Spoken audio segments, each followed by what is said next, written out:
Olá, hoje vou trazer uma palavra para a sua vida, que se encontra no livro de 2 Crônicas, no capítulo 7. O fogo e a glória de Deus são os sinais da sua aprovação. E acabando Salomão de orar, desceu o fogo do céu e consumiu o holocausto e os sacrifícios, e a glória do Senhor encheu a casa.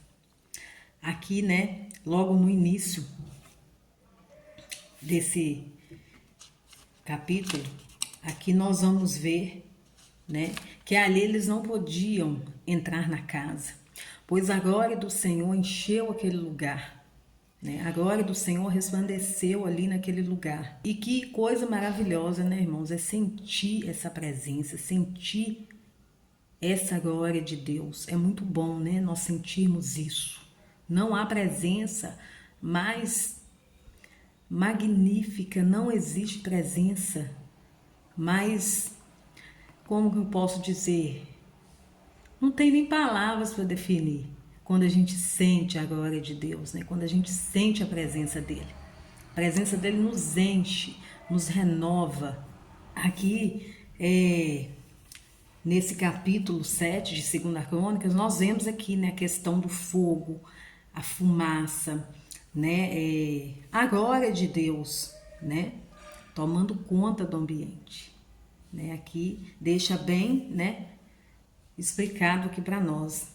E aqui você vai ver também Deus falando, que no capítulo 14, se a gente for ler, aqui aprofundar na leitura, capítulo 14, Deus vai falar: e se o meu povo, que se chama pelo meu nome, se humilhar e orar, e buscar a minha face, se converter dos seus maus caminhos, então eu ouvirei dos céus, e perdoarei os seus pecados, e sararei a sua terra.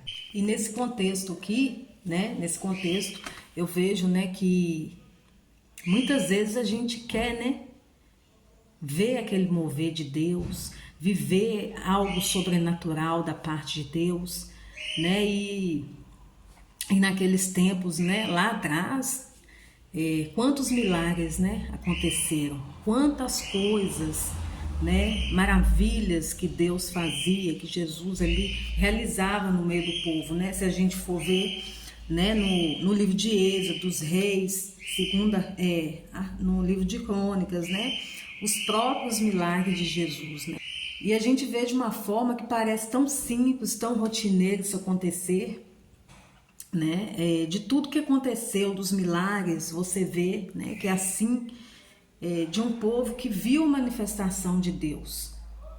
Foi o povo, ali do Egito. Eles viram, muitos milagres da parte de Deus, aquele povo ali.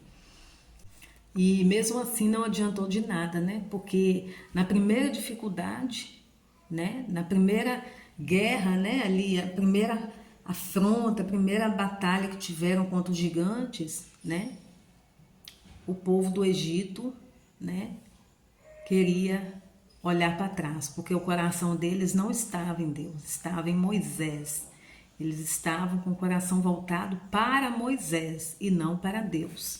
E na primeira afronta ali, que eles tiveram contra aqueles gigantes, o povo queria voltar para o Egito, ali naquela terra que emana leite e mel, ali em Canaã. Eles tiveram vontade, de voltar para a terra do Egito. E aqui a gente vê também, Salomão, pedindo a Deus sabedoria. Salomão, ele construindo, um lindo templo, templo maravilhoso. Ele construiu com tudo que há de melhor, naquela época, era o ouro batido, o ouro, legítimo, que não, nem se compara, ao templo de Salomão, que eles construíram, há uns tempos atrás, lá em São Paulo, tiveram a boa intenção, quiseram fazer igual, mas não chega nem aos pés, irmãos, não tem como, porque naquela época ali eles tinham acesso, às pedras preciosas, aos mármores, tudo do bom e do melhor, E Salomão ali, pedindo a Deus, fazendo uma oração linda, pedindo para Deus habitar no meio do seu povo, e o Deus responde, Deus responde a Salomão. né? E a gente, concluindo tudo aqui desse texto, né? Que a gente chega à conclusão, né? Que tudo aquilo que nos é dado facilmente, né? Não tem tanta, né? Assim, não tem tanto valor como aquilo, né? Que é construído dia a dia, com suor, com batalha, né? Será que quando passar esse mover de Deus, né, quando a gente não tiver mais aquele mover ali do Espírito Santo de Deus, será que a gente vai ter a mesma, né, persistência, a mesma fé, né, de seguir o nosso Jesus, vivendo ali na rotina, né, talvez os dias sendo iguais, nada de bom, de extraordinário acontece, né? Não tiver mais essa euforia no meio de nós.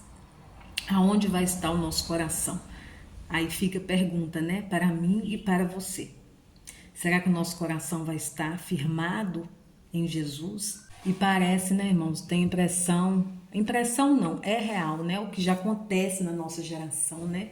Parece que o povo precisa de algo diferente para estar na presença de Deus, né? O povo busca por coisas extraordinárias, só por revelações, né? Pelo extraordinário para estar na presença de Deus. Se não tiver aquilo ali, o doce, né? O algo novo, a pessoa não vê sentido em seguir a Jesus, né? Isso que vem acontecendo nos dias de hoje, infelizmente. Tem que ter algo ali que motiva ela a seguir Jesus, né? Senão não faz sentido. E meditando aqui juntos, né, nesse livro, a gente, né, faz uma comparação ali da vida de Davi e Salomão, né?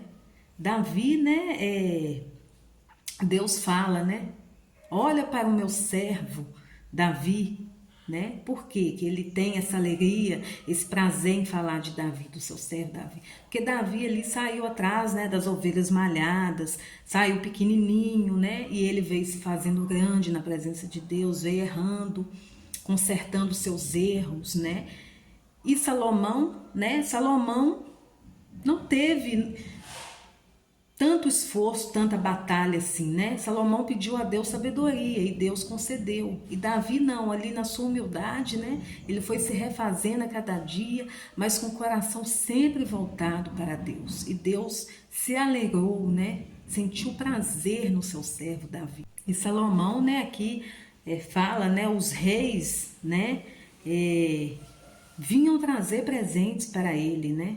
Os reis vinham lhe presentear, né? E lá no livro de Eclesiastes, que Salomão já escreveu já, né, na sua velhice, a gente vê um livro muito melancólico, como se fosse escrito por uma pessoa ali melancólica, né, depressiva, né? Então a gente vemos a diferença, né, irmãos, disso tudo, do que é suado, do que é conquistado na presença de Deus, dia após dia, quando a gente se consagra a Deus ali na dificuldade, no dia que a gente se sente mais fraco, que o Senhor nos pega pelo braço, né, nos toma pela sua mão, aí a gente... Muitas vezes você chega ali, né, você está dentro da sua casa, aí hoje eu não vou no culto, eu estou fraca, mas aí parece que o Espírito Santo vem te dar aquela força, aí é no dia que a palavra mais fala contigo, é no dia que você sai do culto renovado, você sai agradecendo, obrigada, meu Deus. Então aqui a gente vê, né, de nada adianta, né,